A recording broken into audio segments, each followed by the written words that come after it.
Mary and Joe were flat broke when they got off the bus in Chicago.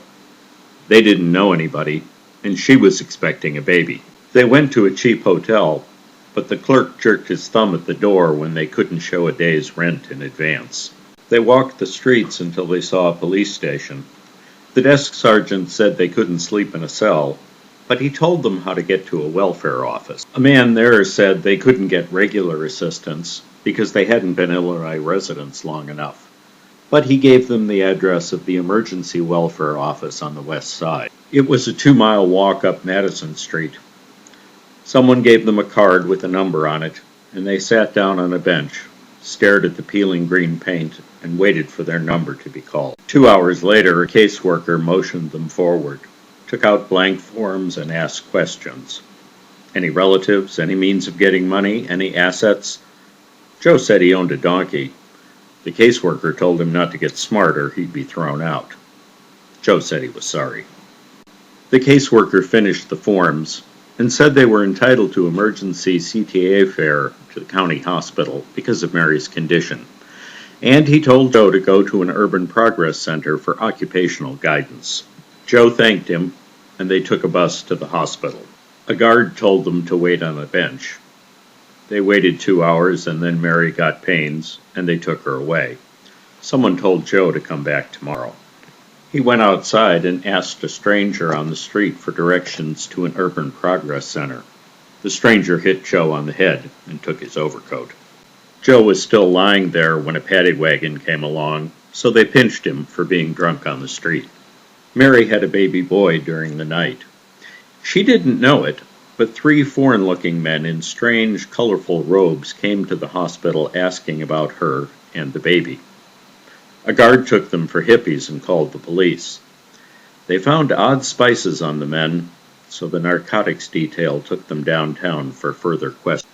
The next day, Mary woke in a crowded ward. She asked for Joe. Instead, a representative of the Planned Parenthood Committee came by to give her a lecture on birth control. Next, a social worker came for her case history. She asked Mary who the father was. Mary answered, and the social worker ran for the nurse. The nurse questioned her, and Mary answered. The nurse stared at her and ran for the doctor. The doctor wrote postpartum delusion on her chart. An ambulance took Mary to Cook County Mental Health Clinic the next morning. A psychiatrist asked her questions and pursed his lips at the answers. A hearing was held, and a magistrate committed her to the Chicago State Hospital. Joe got out of the House of Corrections a couple days later and went to the county hospital for Mary. They told him she was at Chicago State, and the baby had been placed in a foster home by the State Department of Children and Family Services. When Joe got to Chicago State, a doctor told him what Mary had said about the baby's birth. Joe said Mary was telling the truth. They put Joe in a ward at the other end of the hospital. Meanwhile, the 3 strangely dressed foreign-looking men were released after the narcotics detail could find no laws prohibiting the possession of myrrh and frankincense. They returned to the hospital and were taken for civil rights demonstrators. They were held at county jail on a $100,000 bond. By luck, Joe and Mary met on the hospital grounds. They decided to tell the doctors what they wanted to hear. The next day they were declared sane and were released. When they applied for custody of Mary's baby, however, they were told it was necessary for them to first establish a proper residence, earn a proper income, and create a suitable environment. They applied at the Urban Progress Center for training under the Manpower Development Program. Joe said he was good at working with wood.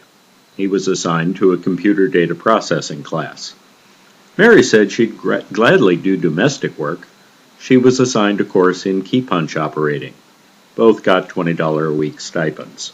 Several months later, they finished the training. Joe got a job at a gas station, and Mary went to work as a waitress. They saved their money and hired a lawyer.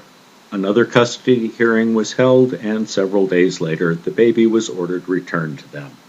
Reunited finally, they got back to their 2-room flat and met the landlord on the steps. He told them Urban Renewal had ordered the building torn down. The City Relocation Bureau would get them another place. They packed, dressed the baby, and hurried to the Greyhound bus station. Joe asked the ticket man when the next bus was leaving. "Where to?" the ticket man asked. "Anywhere," Joe said, "as long as it's right now." He gave Joe 3 tickets, and in 5 minutes they were on a bus heading for southern Illinois, the area known as Little Egypt. Just as the bus pulled out, the 3 strangely dressed men ran into the station, but they were too late. The bus was gone. So they started hiking down US 66. At last report, they were pinched on suspicion of being foreigners in illegal possession of gold.